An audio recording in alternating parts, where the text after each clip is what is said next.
રાજકોટ શહેરના રૈયાધાર વિસ્તારમાં આવેલા મફતિયાપરા ખાતે રહેણાંક મકાનમાંથી અર્ધ સળગેલી હાલતમાં એક વૃદ્ધની લાશ મળી આવી હતી। ત્યારે પોસ્ટમોર્ટમ રિપોર્ટમાં વૃદ્ધની હત્યા કર્યા બાદ તેમની લાશ સળગાવી દીધી હોવાનું સામે આવ્યું હતું। ત્યારે પોલીસ તપાસમાં વૃદ્ધનો હત્યારો અન્ય કોઈ નહીં પરંતુ વૃદ્ધની સૌથી નાની દીકરીનો 20 વર્ષનો દીકરો હોવાનું સામે આવ્યું હતું।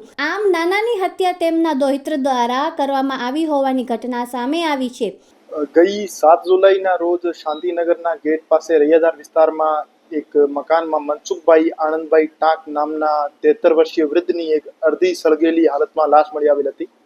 પોસ્ટમોર્ટમ રિપોર્ટથી ક્લિયર થયેલ કે આ વૃદ્ધની મૃત્યુ બળી જવાથી નહીં બલકી માથાના ભાગે ઘણી બધી ઈજાઓ થવાથી થયેલ છે। આ બાબતે પોસ્ટમોર્ટમ રિપોર્ટ આધારે બીએનએસની કલમ 103(1) 332C અને 238A મુજબ યુનિવર્સિટી પોલીસ સ્ટેશનમાં એક મર્ડરનો ગુનો નોંધી તપાસ શરૂ કરવામાં આવેલ। પૂછપરછ દરમિયાન તથા એમના મોબાઈલની હિસ્ટ્રી ચેક કરતા એવું સામે આવેલ કે આરોપી સિરિયલ કિલિંગને લગત અને જેલમાં લાઈફ કેવી હોય છે આ લગત વિડીયો જોતો હતો અને આ રીતે મોબાઈલ ઉપર ઇન્ટરનેટ ઉપર આવી વસ્તુઓ સર્ચ કરતો હતો અને એમને જે ઘટનાનો અંજામ આપ્યો એમાં પણ ઘણી બધી સિરિયલ કિલિંગની અથવા ક્રાઇમ થ્રિલર મૂવીઝ અથવા એવી સિરીઝ હોય છે નેટફ્લિક્સ ઉપરની એનાથી ઇન્સ્પાયર્ડ છે અને પુરાવાનો નાશ આ જ રીતે કરવાનો પ્રયત્ન કર્યો છે। સવારે આ પેટ્રોલ લઈને એમના નાનાના ઘરે ગયો પણ ત્યારે એમની હિંમત નથી થઈ અને આ વ્યાજના પૈસા ચૂકવીને પરત આવી ગયો। પછી બપોરે ફરીથી ગયો અને ઘટનાને અંજામ આપ્યો। એમની પેટ્રોલની બોટલ એમની સ્કૂટીના ડિક્કીમાં હતી। સવારે જ્યારે એમના ઘરે ગયો ત્યારે એમને વ્યાજના પૈસા ચૂકવીને પરત આવી ગયા અને પછી બપોરે ફરીથી હિંમત કરીને ફરીથી ગયા। રાજકોટના રૈયાધાર પાસે આવેલા મફતિયાપરા વિસ્તારમાં મનસુખભાઈ ટાંક નામના 73 વર્ષીય વૃદ્ધના ઘરમાં આગ લાગતા ધુમાડા નીકળતા હોવાની જાણ પડોશી તેમજ સગા સંબંધીઓ દ્વારા ફાયર બ્રિગેડને કરવામાં આવી હતી। ફાયર બ્રિગેડ દ્વારા સ્થળ પર પહોંચીને આગ પર કાબુ મેળવવામાં આવ્યો હતો। ત્યારે વૃદ્ધના ઘરમાં અંદર પહોંચેલી ફાયર બ્રિગેડની ટીમે અર્ધ સળગેલી હાલતમાં એક વૃદ્ધની લાશ જોઈ હતી, જેથી સમગ્ર મામલાની જાણ સ્થાનિક યુનિવર્સિટી પોલીસને કરવામાં આવતા પોલીસનો કાફલો ઘટના સ્થળે દોડી આવ્યો હતો તેમજ જરૂરી પંચનામા સહિતની કાર્યવાહી પૂર્ણ કર્યા બાદ મૃતકની લાશને પોસ્ટમોર્ટમ અર્થે પીએમ રૂમ ખસેડવામાં આવી હતી। પીએમ રિપોર્ટમાં વૃદ્ધનું મૃત્યુ આકસ્મિક નહીં પરંતુ તેમના માથાના ભાગે બોથડ પદાર્થના 1 થી વધુ ઘા મારવા આવ્યા હોવાના કારણે થયું હોવાનું સામે આવ્યું હતું। માનનીય CP sir Brajeshkumar Jha sir અને additional CP sir Mahendra Bagdiya સરના માર્ગદર્શન હેઠળ university PI Shri HN. Patel, LCB PSI Shri RH. Jhala અને ક્રાઇમ બ્રાન્ચના પીએસઆઈ શ્રી મોવલિયાના ટીમો દ્વારા એસીપી વેસ્ટના માર્ગદર્શન હેઠળ એક મર્ડરનો ગુનો ડિટેક્ટ કરી દેવામાં આવેલ। આ બનાવને અંજામ આપનાર આરોપી જે હતું મરણ જનારનો દોહિત્રુ જ હતું, જેનું નામ હર્ષ વિપિનભાઈ સોલંકી હતો। એની ઉંમર 20 વર્ષ છે।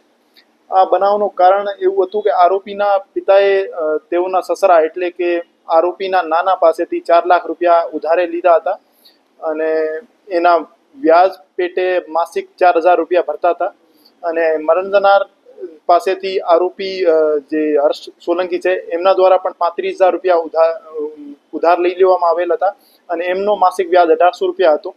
તો વ્યાજ ભરવા બાબતે એમના નાના સાથે અવારનવાર માથાકૂટ થતી હતી અને આ સિવાય આ જે આરોપી છે અમદાવાદના સોલા પોલીસ સ્ટેશનમાં ઘરફોડમાં પકડાયેલો હતો અને ત્યાંથી એમને 12-13 લાખના સોનાના દાગીના ચોરી કરેલા હતા।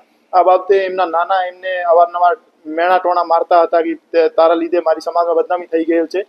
તો એનાથી એમને ગુસ્સો આવી જતો હતો અને આરોપી દ્વારા પૂર્વ આયોજિત કાવતરું રચીને એક પેટ્રોલ પંપથી એક બોટલમાં પેટ્રોલ ખરીદવામાં આવેલ હતો અને પછી એમના ઘરે પડેલ એક લોહાની હથોડી દ્વારા એમના માથામાં ઈજાઓ પહોંચાડવામાં આવેલ હતી અને ઈજાઓ પહોંચાડ્યા પછી એમની બોડીની સાથે એમની વ્યાજના હિસાબ કિતાબ લખેલું ચોપડો સાથે એમના કપડાઓ સાથે એમના નાનાને સળગાવી દેવામાં આવેલ હતા। ના એવું કંઈ સામે નહીં આવ્યું કે જેમાં ઘરમાંથી કોઈ વસ્તુ ચોરી થયેલ હોય। માધાપર ચોકડી ઉપર આવેલ એક પેટ્રોલ પંપ ઉપરથી આરોપી દ્વારા ખુલ્લી બોટલમાં પેટ્રોલ ખરીદવામાં આવેલ હતો, તો એમના વિરુદ્ધ પણ કાયદેસર કાર્યવાહી કરવામાં આવશે।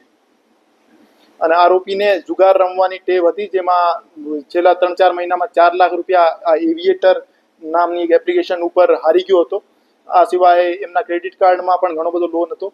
આ પૈસાની તંગીના કારણે અને વ્યાજ બાબતે માથાકૂટના લીધે એમના દ્વારા હત્યા કરવામાં આવેલ હતી. પીએમ રિપોર્ટ આવ્યા બાદ એક વાત સ્પષ્ટ હતી કે વૃદ્ધની હત્યા થઈ છે.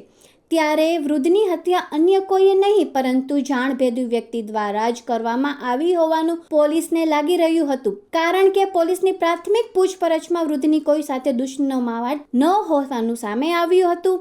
તેમજ પોતે એકલવાયુ નિવૃત્ત જીવન જીવતા હોવાનું પણ પોલીસને જાણવા મળ્યું હતું. ત્યારે પોલીસ દ્વારા મૃતક પરિવારજનોને પૂછપરછ હાથ ધરવામાં આવી હતી.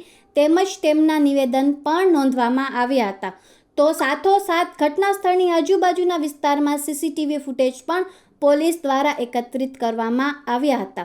ત્યારે પોલીસને હાથે લાગેલા સીસીટીવી ફૂટેજમાં મૃતકનો દોહિત્ર બનાવના દિવસે 2 વખત મૃતકના ઘરે આવ્યો હોવાનું તેમજ તેની એક્ટિવિટી શંકાસ્પદ હોવાનું પોલીસને જણાઈ આવ્યું હતું. જેથી પોલીસ દ્વારા મૃતકના દોહિત્ર હર્ષ સોલંકીની પૂછપરછ હાથ ધરવામાં આવતા તેણે જ પોતાના નાનાની હત્યા કરી હોવાની કબૂલાત આપી હતી. આવા જ વધુ સમાચાર માટે જોડાયેલા રહો રાજકોટ કી આવાઝ ન્યૂઝ સાથે.